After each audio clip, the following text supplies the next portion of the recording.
Okay, now, another lawyer was in the villa yesterday. I'm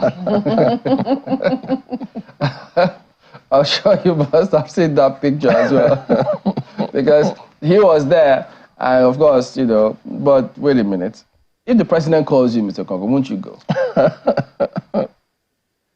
You know, in Nigeria, after seeing that picture, I think everybody is a suspect, including me. Oh, dear. It's just that I've not had enough evidence to convict myself. You know, there's nothing wrong in seeing the president. You don't say no to a president.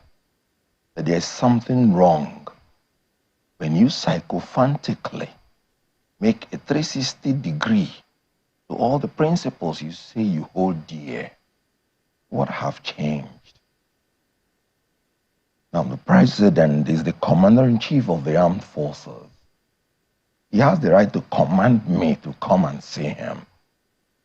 I would not have a choice in it, but I would have a choice to what I would say.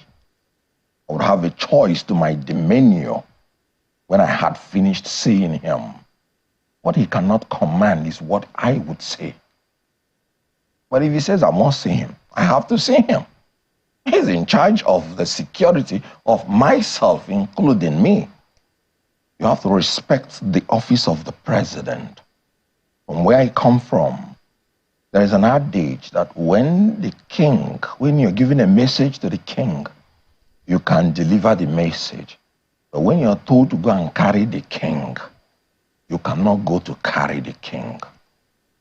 So it is really very pathetic. In other words, they may say politics is a game of interest. Your brand of politics doesn't accommodate this kind of interest. The game of integrity. You're driven by what was your intention when you decided to join politics. I couldn't have left my comfort zone as a movie actor, a pioneer one for that matter, to come into politics and begin to be psychophantic. What else do you want to give me? Fame? Fortune? I believe before you get into politics, you should have minimal of all these things so that you wouldn't be thrilled by them. I would prefer to be called Kenneth, the servant. There is a need that you have to live your life in service of God and service of humanity. That should be the only force that should drive you into getting into politics. You said you didn't like Muslim ticket. You left on your own volition. Has the Muslim ticket been solved? If you are talking about corruption, there are two beautiful achievements this government has achieved since they came into power. Give it to them. And that is consumption and corruption. So, would you say these things have been addressed? What would be your reason to getting into the ruling party? How can you convince people that it is not because of the quest for power and quest for money?